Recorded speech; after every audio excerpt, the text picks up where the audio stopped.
శ్రీమహాగణాధిపతయే నమః. సరస్వత్యై నమః. శ్రీగురుభ్యో నమః.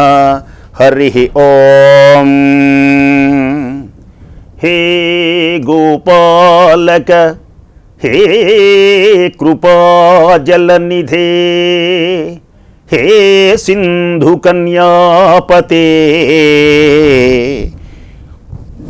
హే కంసాంతక హే గజేంద్ర కరుణాపారీణ హే మాధవ హే రామానుజ హే జగత్రయ గురో హే పుండరీకాక్ష మాం హే గోపీజననాథ పాలయ పరం జానామి నత్వాం వినా. శ్రీనాథ నారాయణ వాసుదేవ శ్రీకృష్ణ భక్త ప్రియ చక్రపాణే శ్రీపద్మనాభాచ్యుత కైటభారే శ్రీరామ పద్మాక్ష హరే మురారే. శ్రీకృష్ణ భగవానుని దివ్య చరణారవిందములకు శతసహస్రకోటి ప్రణామములు సమర్పిస్తూ, పుణ్యప్రదమైనటువంటిది గజేంద్ర మోక్షం, ప్రతిరోజు వినాలి. గజేంద్ర మోక్షము వినేటువంటి వారి ఇంట అష్టైశ్వర్యములు ఉంటాయి, సమస్త సుఖములు ఉంటాయి. గజేంద్రుడు త్రికూట పర్వతము మీద నివసించేటువంటి ఆ పర్వతము మీద ఉన్నటువంటి ఆ గజేంద్రుడు తన ఆడ ఏనుగుల గుంపుతో బయలుదేరాడు, వీరవిహారం చేస్తున్నాడు. గజరాజు పెక్కు అడవులలో విపరీతంగా సంచారం చేశాడు. దప్పికతో అతని మనస్సు స్వాధీనం తప్పింది. ఆడ ఏనుగులతో పాటు ఆయాసంగా ప్రయాణాన్ని సాగించాడు గజేంద్రుడు. ఆ గజరాజు ఒక చోట ఒక మడుగును చూచాడు. దప్పికతో ఉన్నాడు కదా ఒక మడుగు. ఆ మడుగు ఎలా ఉన్నది అంటే, అటగాంచన్ కరణీ విభుండు అటకాంచన్ కరణీ విభుండు నవ ఫుల్లాంభోజ కల్హారమున్ నటదిందిరవారమున్ కమఠమీనగ్రాక దుర్వారమున్ అటహింతాల రసాల సాల సుమనోవల్లీ కుటీతీరమున్ చెటులోద్ధూత మరాల చక్రబక సంచారంబు కాసారమున్ అటగాంచన్ కరణీ విభుండు. అద్భుత అమృత పద్యాలు వినండి. మళ్ళీ తాత్పర్యం చెబుతాను. ఆ పద్యాలలో ఉన్నటువంటి హృదయమైన అందమైన ఆ సారస్వత విహారం అనుప్రాసలతో కూడి అద్భుతమైనటువంటి మత్తేభ వృత్తం. అది మత్తేభాన్ని రాశారు. మత్తేభం కదా ఇది కూడా. అటగాంచన్, దీనికి సభరణమయవ అని ఉంటాయన్నమాట. సభరణమయవ గణాలు. అటగాంచన్ కరణీ విభుండు నవ ఫుల్లాంభోజ కల్హారముల్ నటదిందిరవారమున్ కమఠమీనగ్రాక దుర్వారముల్ వటహింతాల రసాల సాల సుమనోవల్లీ కుటీతీరమున్ చెటులోద్ధూత మరాల చక్రబక సంచారంబు కాసారమున్. గజరాజు ఒక మనోహరమైనటువంటి మడుగును చూచాడు. ఆ మడుగులో క్రొత్తగా విచ్చుకున్నటువంటి కమలాలు కలువలు ఉన్నాయి. వాటిలో తుమ్మెదలు ఆడుతూ ఉన్నాయి. ఆ నీళ్లలో తాబేళ్లు, చేపలు, గొప్ప గొప్ప మొసళ్ళు తిరుగుతూ ఉన్నాయి. హంసలు, చక్రవాకాలు, కొంగలు విహరిస్తూ ఉన్నాయి.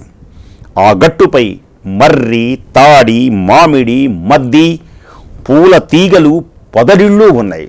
అద్భుతమైనటువంటి మదపుటేనుగులు ఎవరి దరి చేరకుండా నిర్మలంగా ఉన్న ఆ పద్మ సరస్సును చూసినాయి. వాటి శరీరాలకు పద్మవాసనలతో కూడినటువంటి చల్లని పిల్లగాలులు హాయిని కల్పించినాయి. ఆహా! ఆ కాసారములో నుంచి, ఆ మడుగులో నుంచి, ఆ సరస్సులో నుంచి వచ్చేటువంటి చల్లని గాలులు మదపుటి ఏనుగుల యొక్క శరీరానికి తగిలి చల్లగా అనిపించినాయి. తామర తూండ్లు తిని రాయంచలు చేసేటువంటి శబ్దాలు చెవుల పండుగగా కలిగిస్తూ ఉన్నాయి. హంసలు ఆ తామర పువ్వులో తూడులో ఉన్న దారాన్ని తింటాయి.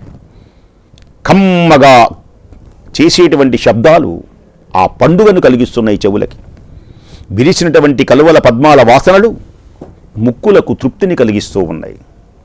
స్వచ్ఛమైన అలల నుండి వెలువడిన నీటి తుంపురులు దప్పికను తీర్చినాయి. ముల్లోకాలలో సరికొత్త సొగసుతో ఆ సరోవరము యొక్క శోభ కన్నులకు ఆనందాన్ని ఇచ్చింది. మదపుటేనుగులు పంచేంద్రియ జ్ఞానాన్ని మరచి ఆ మడుగులోకి దూకారు. మైమరిచిపోయినారు. ఇంద్రియ సుఖం, ఇక జీవుడు మొదలైంది. ఇంద్రియ సుఖం బాగున్నాయి కదా, అది అపకారమా ఉపకారమా తర్వాత ఆ ఇంద్రియ లోలులైనారు. తొండంబుల్లు పూరించుచు గండంబుల్ల చల్లు కొన్నుచు గళ్ళగళ్ళ రవముల్. తొండంబుల్ల పూరించుచు గండంబుల్ల చల్లు కొన్నుచు గళ్ళగళ్ళ రవముల్.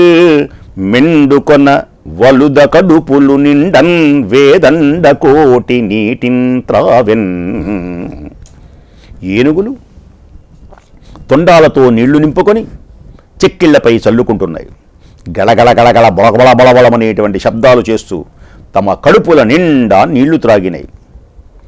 ఇంతలో ఆ సమయంలో గజరాజు తన తొండంలోకి నీళ్లు పీల్చి పైకి ఎత్తాడు. అలా తొండాన్ని పైకి ఎత్తాడు. మునిగాళ్లపై నిలిచాడు. వేగంగా పైకి షప్ అలా చిమ్మాడు నీళ్ళని. ఆ నీటి మురతతో పైకి ఎగిరినటువంటి ఎండ్రకాయలు, మొసళ్ళు, చేపలు ఆకాశంలో తిరిగే మీనరాశిని, కర్కాట రాశిని పట్టుకోబోతున్నాయ్యా అన్నట్టున్నాయి. ఈ నీళ్ళలా తీసి షప్ అని చిందితే వాటి ఆ శబ్దానికి లోపల ఉన్నటువంటి ఎండ్రకాయలు, అలాగే మొసళ్ళు, చేపలు ఆకాశానికి జమ్మని ఎగిరిని. అది చూచి దేవతలే ఆశ్చర్యపోయినారు. ఓయ్ నాయనో, ఇంత ఎత్తు పరిగెత్తడమా! ఇంతటి ఇలా కనపడుతూ ఉంటే ఆ గజరాజు అడ్డు ఆపు లేకుండా విహరించాడు. ఆ పద్మాల మడుగులో ఎదురు లేకుండా ఈదాడు. ఆడ ఏనుగులు అతనిపై నీళ్లు చల్లుతూ ఉన్నాయి. ఆ నీటి ధారలలో తడిసిపోయినాడు అతడు సెలయేళ్లతో కూడినటువంటి నీలగిరి ఎలా ఉంటుందో అలా ప్రకాశించాడు. నల్లగా ఒంటి నిండా నీళ్లు. ఆడ ఏనుగులు తన శరీరం నిండా పద్మాలు అలంకరించినాయి. సేవలు పొందుతున్నాడు. ఆడ ఏనుగులు సేవిస్తూ ఉన్నాయి. వాటితో గజరాజు సహస్రాక్షుడైనటువంటి దేవేంద్రుడిలా ప్రకాశించాడు. ఆడ ఏనుగులు గజరాజుపై కలువల యొక్క పుప్పొడిని చల్లినాయి. దానివల్ల అతడు బంగారుపు కొండలా ప్రకాశించాడు. ఆడ ఏనుగులు అతని మేని నిండా కలువతూండ్లను పైకెగిసినాయి. దానివల్ల గజరాజు సర్పహారాలు ధరించినటువంటి శివుడిలా పొంగిపోయినాడు. ఆడ ఏనుగులు వాటి మీద ముత్యాల చిప్పలు విసిరినాయి. వాటి వల్ల అతడు మెరుపు తీగలతో కూడినటువంటి మేఘంలా, మెరుపు తీగలు తెల్లగా ఉంటాయి, ముత్యపు చిప్పలు కూడా తెల్లగా ఉంటాయి. మెరుపు తీగలతో కూడినటువంటి నల్లని మేఘంలా వాటిని కూడా, మేఘాన్ని కూడా మించిపోయినాడు. గజరాజు చేసినటువంటి విపరీతమైనటువంటి సంచారం వలన ఇష్టం వచ్చినట్టు తిరిగాడు కదా మడుగులో. ఆ మడుగు అందచందాలు మాసిపోయినాయి. ఇందాక ఎంత బాగున్నదండి ఆ మడుగు! ఇందాక చక్కగా వర్ణించాం అద్భుతమైనటువంటి మడుగుని. ఇప్పుడు ఆ మడుగు రూపం మాసిపోయింది. దానికి ఒక క్రొత్త సొగసు వచ్చింది. గడుసువాడైనటువంటి విటునితో రతి క్రీడ చేస్తూ అతని కౌగిళ్లల్లో గాసిపడి వణుకుతున్నటువంటి కుసుమ సుకుమారి వలె ఆ సరస్సు ప్రకాశించింది. ఒక విటుని చేతుని కౌగిడిలో నలిగిపోతున్నటువంటి అందాలు చిందిస్తున్న ఒక కాంతలా ఉన్నది ఈ గజరాజు యొక్క ఈ వీటన్నిటితో ఆ మడుగు. మదించిన తుమ్మెదలు చెదరినటువంటి ముంగురులుగా, రసాన్ని కోల్పోయినటువంటి పద్మాలు ముఖాలుగా, తమ స్థానాల నుండి విడివడిన చక్రవాకాలు స్థానాలుగా, నలిగిన ఇసుక తిన్నెలు అలసినటువంటి పిరుదులుగా గోచరించినాయి. అలసినటువంటి ఒక ప్రియురాలిలాగా, ఒక విటుని చేతిలో నలిగిపోయినటువంటి ఒక ప్రియురాలిలా ఆ సొగసుగా ఉన్నటువంటి ఆ కొలను అలా ఉన్నది. ఈ విధంగా గజరాజు సరస్సులో క్రీడించేటువంటి సమయంలో ఆ మడుగులో ఒక మూల దాగి ఉన్నాడు మన కథానాయకుడు మొసలిరాజు. మనకిద్దరు, ఒకళ్ళు మొసలి, ఒకళ్ళు కరి, ఒకళ్ళు మకరి. చూచాడు, ఆ మడుగులో ఒక మూల దాగి ఉన్నాడు. తన మడుగులోకి వచ్చి తన పనేదో తాను చేసుకోక ఇంతమందిని చంపి ఇంతలా క్రీడిస్తాడా? ఏమి అహంకారం, కోపం కలిగింది. ఒక్కసారి భుగభుగాయుత భూరి బుద్బుద చెటలతో కదలుచు దివికి భంగంబులెగయా. ఎలా వస్తున్నాడు ఆయన? గజరాజుని ఒడిసి పట్టుతున్నాడు, కాళ్ళు పైకి ఎత్తి చిమ్ముతున్నాడుగా నీళ్లు, ఓహో అని. భుగభుగాయుత భూరి బుద్బుద చెటలతో కదలుచు దివికి భంగంబులెగయా.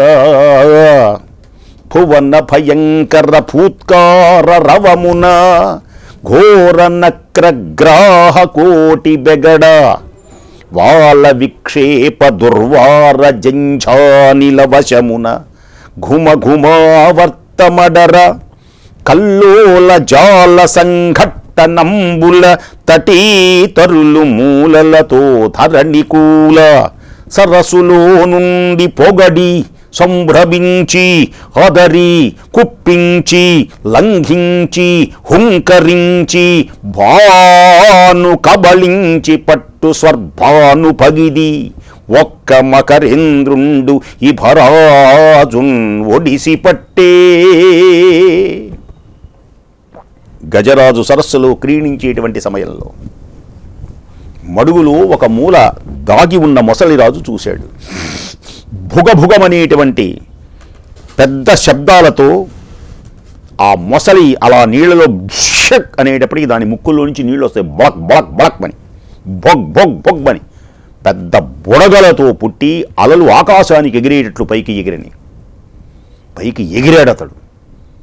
మొసళ్ళు చేపలు భయపడేటట్లుగా, లోకానికి భయం కలిగించేటట్లుగా ఒక్కసారి పూత్కారం, ఆ పూత్కారం అంటారు దాన్నమాట, పెద్ద శబ్దం. పాము చూడండి, పాముది కూడా పూత్కారమే. మొసలిది ఇంతకంటే పెద్ద శబ్దం, పూత్కారం. గాలికి సుడులుగా లేచినట్టు తోకను ఒక్కసారి అలా గిరగిర తిప్పి జాడించాడు. అలా తాకిడికి గట్టుపైన ఉన్నటువంటి ఆ తోక ఎప్పుడైతే దూకుతున్నాడో ఆ తోక అలా తగిలేటప్పటికీ గట్టుపై ఉన్నటువంటి చెట్ల వ్రేళ్లతో పాటు నేలపై కూలిపోయేటట్టు చేశాడు.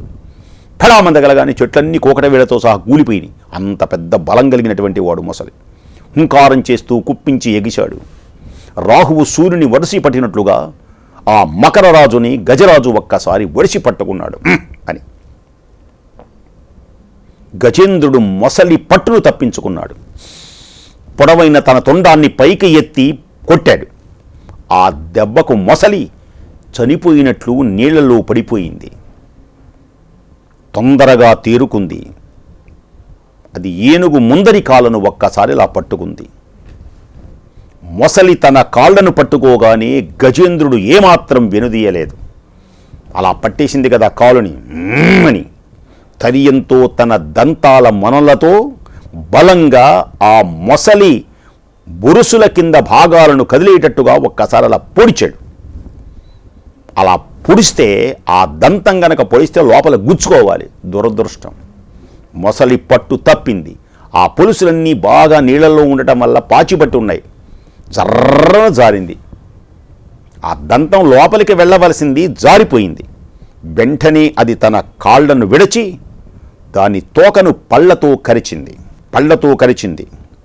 మొసలి పట్టు తప్పింది. కదిలిపోయేటట్టు పొడిచాడు. మొసలి పట్టు తప్పింది. వెంటనే మొసలి ఆ ఏనుగు యొక్క కాళ్లను వదలి తోకను పళ్లతో కరిచింది. మొసలి ఏనుగును మడుగులోకి ఈడ్చింది. కర్రి దిగుచు మకరి సర్రసికి, కర్రి దిగుచు మకరి సరసికి, కర్రి కదరికి మకర్రి దిగుచు కర్రి కర్రి బెర్రగన్. అద్భుతమైనటువంటి పద్యం. రచన విన్యాసాలు చూడండి. కర్రి దిగ్గుచు మకర్రి సర్రసికి కర్రి దర్రి కిన్ని మకర్రి దిగ్గుచు కర్రి కర్రి బెర్రయన్. కర్రికి మకర్రి మకర్రికి కర్రి భరమన్నుచు అతల్ల కుతల్ల భటుల దరుపడన్. ఇందాక చిన్నగా చదివా, ఇప్పుడు కొంచెం వేగంగా చదివా. కర్రి దిగుచు మకర్రి సర్రసికి కర్రి దర్రి కిన్ని మకర్రి జిగ్గుచు కర్రి కర్రి బెర్రయన్. మకర్రికి కర్రి కర్రికి కర్రికి మకర్రి మకర్రికి కర్రి భరమన్నుచు అతల్ల కుతల్ల భటుల దురపడన్. మొసలి ఏం చేసింది అంటే ఏనుగును మడుగులోకి ఈడ్చింది. ఏనుగు మొసలిని గట్టుపైకి లాగింది. ఇది లాగుతున్నది, అది లాగుతున్నది. ఇదేమో నీళ్ళలోకి, అదేమో ఒడ్డుకి. ఇరువురు ద్వేషాన్ని పెంచుకున్నారు. ఏనుగు కంటే మొసలి, మొసలి కంటే ఏనుగు బలమైనవి అనుకుంటూ అతలకుతలంగా లోకాలు వీరులు ఆశ్చర్యపడిపోతున్నారు. అబ్బో, ఇది పెద్దదా, అది పెద్దదా. కర్రి దిగుచు మకర్రి సర్రసికి కర్రి దిగుచు మకర్రి సర్రసికి కర్రి దర్రికి మకర్రి దిగుచు. కర్రి ఏం చేస్తోంది? దరికి లాగుతోంది. మకర ఏం చేస్తోంది? నీళ్ళలోకి లాగుతుంది. కర్రి కర్ర కర్రి బెర్రయన్. కర్రికి మకర్రికి మకర్రికి కర్రి భరమన్నుచు అతల్ల కుతల్ల భటుల దురపడన్. ఏనుగు మొసలి రెండు అభిమానంతో ఒకదాన్ని ఒకటి ఢీకుంటూ ఉన్నాయి. వాటి పోరాటం అన్ని లోకాలకు భయాన్ని కలిగిస్తుంది. ఆ రెండు ఒకదాన్ని ఒకటి ఓడించాలనేటువంటి పట్టుదలతో ఆ సరస్సులో కలిసి పెనవేసుకుంటూ ఉన్నాయి. ఆ రెండు ఒకదాన్ని ఒకటి ఓడించాలనే పట్టుదలతో ఆ సరస్సుని కలిసివేస్తూ ఉన్నాయి. సింహాన్ని సింహం, కొండని కొండ వినుదీయకుండా ఎదిరించినట్లుగా నీళ్లలో ఈ రెండు తీవ్రంగా పోరాడుతున్నాయి. బయటకు లోపలికి, బయటకి లోపలికి లాగుతూ అటూ ఇటూ పడుతూ తొట్టుపడటం లేదు. నీళ్లలో బుడబుడ బుగుల్ బుగుల్ బుగుల్ శబ్దాలు చెలరేగుతూ ఉన్నాయి. నురుగులు లేచి ఆకాశాన్ని తాకుతున్నాయి. కరి మకరి రెండు ఎర్రతెరిపి లేకుండా ముట్టెలతో నాకుతూ తలలు ముక్కలయ్యేటువంటి విధంగా అరమరికలు తప్పి నెత్తురు కారేటట్లు హుమ్మంటూ వాటి పంటతో పొడుచుకుంటూ ఉన్నాయి. నెత్తురు గారుతోంది, నొక్కుతున్నది కాలితో. అది ఇది ఒకదానినొకటి లాగేసుకుంటూ కాళ్ళు వదలకుండా గట్టిగా నిలదొక్కుంటున్నాయి. ఇది జారి లోపలికి వెళుతుంది, బయటికి వెళుతుందేమో ఏనుగు లోపలికి రావాలని మొసలి బయటికి రావాలని ఏనుగు ఒక్కొక్కళ్ళు కాళ్ళలా అని బుర్రుగా పట్టుకొని ఎక్కడికి కదలకుండా పోరాడుతున్నారు. సరస్సులో ఉన్నటువంటి నీళ్లు సుళ్ళుగా తిరుగుతూ ఉన్నాయి. నీళ్ల తాకిడికి మొసళ్ళు, తాబేళ్లు, ఎండ్రకాయలు, చేపలు, కప్పలు మొదలైనటువంటివన్నీ వీటి కాళ్ళ కింద వీటి యుద్ధంలో ప్రాణాలు కోల్పోతున్నాయి. నిష్కారణంగా అమాయకులు. బింకంతో వేగంగా మొసలి, ఏనుగు ఒకదానినొకటి అణుచుదుక్కి చీకాకు పరుస్తున్నాయి. బాగా అలసట పొందుతున్నాయి. రెండు కూడా అలసిపోతున్నాయి. ఒకదాని దెబ్బకు ఇంకొకటి నాచును, పాచిని, కప్ప చిప్పలు అడ్డంగా వేసినాయి. శరీరాలపై ఆశలు వదులుకుంటున్నాయి. పరస్పరం గెలవాలనేటువంటి కోరికలు ఇద్దరిలో రెట్టింపవుతున్నాయి. క్రమంగా చెలరేగి రేయింబవళ్ళు తిండి నిద్ర లేకుండా ఈ రెండు చాలా కాలం పోరాడటం మొదలుపెట్టినాయి. గజేంద్రుడు చురుకుదనంతో పట్టుదలతో పెక్కు విధాలుగా మకరంతో యుద్ధం చేస్తున్నాడు. అతని పరాక్రమాన్ని చూచి భయపడి ఆకాశంలో మకరం, మీనం, కర్కాటమనే రాసులు ఒక్కసారిగా సూర్యమండలంలో దూకిని. మకరం, ఏయ్ మకరమా అంటున్నాడు ఘీంకారం. మకరం నేనే కదా అని ఆ మకర రాసులని దాక్కుంటున్నాయి. నీటి లోపలికి పదే మరలా లాగుతున్నటువంటి మొసలిని ఓడించడానికి గజరాజు గగ్గోలు చేశాడు. దానిని వేగంగా పైకి ఎగరగొట్టి పిడుగు వంటి భయంకరమైనటువంటి తన దంతాగ్రాలతో దాని రొమ్మును పగిలేటట్లుగా పొడిచాడు. ఇంద్రుని భుజం వంటి తన తొండంతో దాని మెడను చుట్టి విసరి కొట్టాడు. ఆ సమయంలో మొసలితో పోరాడుతున్న గజరాజు ఒంటరిగా విడిచిపెట్టి వెళ్ళడానికి కాళ్ళాడక ఈ రెండు ఇలా పోట్లాడుకుంటూ ఉంటే వీటికి భయం పుట్టి ఒడ్డుకొచ్చిన ఆడ ఏనుగులు ఊరక చూస్తూ ఉండిపోయినాయి. ఆలు మగల మధ్యల ఉండే ముడి విడవడరానిది. తన భర్త ఆపదలో ఉన్నాడు, రక్షించుకోవడానికి ఆ శక్తి లేదు, అలాగే చూస్తూ ఉన్నాయి. అప్పుడు మొసలి నీళ్లే బ్రతుకు తెరువు కావటం వల్ల క్రమంగా దాని బలం పట్టుదల పెరిగినాయి. అది విశేషం. నీటిలో మొసలికి బలం ఎక్కువ. దాని స్థానబలిం అన్నమాట. దీనికి బలం పెరుగుతున్నది, పట్టుదల పెరుగుతున్నది. గజరాజు కృష్ణపక్ష చంద్రుని వలె అంతకంతకు తగ్గిపోతున్నాడు ఈయన బలం. సింహం వలె మొసలి హుంకారం చేసింది. ఒక్క ఉడుకున ఏనుగు కుంభస్థలంపైకి ఉరికింది. పాదాల నడుమ దూరి గిరగిరగిరగిర తిరిగింది. మెడను వీపును కరచి బాధ పెట్టింది. సులువుగా ఎగిరి తోకను కొరికింది. నలిగిపోయేటట్లు ఢీకొన్నది. నీళ్లలో ముంచింది, అది మునిగింది. ఎముకలు దంతాలు విడిగేటట్లుగా కొట్టింది. దాగి దాగి పైన పడింది. నీళ్లలో దానికి తెలుసు ఎక్కడుండేది, మొసలికి ఏనుకేం తెలుసు. ఇలా పరం ఒక్కొక్కళ్ళు ఇలా పోట్లాడుకుంటూ ఉన్నారు. కరి మకరి. అద్భుతమైనటువంటి సన్నివేశం. జీవుడు, ప్రతి జీవి తన జీవితంలో గజేంద్ర మోక్షం వినాలి. రేపటి నుంచి అద్భుతమైనటువంటి విన్యాసాలతో, వేదాంత భావాలతో ఉండే గజేంద్ర మోక్షాన్ని విని అందరూ తరించవలసిందిగా కోరుకుంటూ స్వస్తి.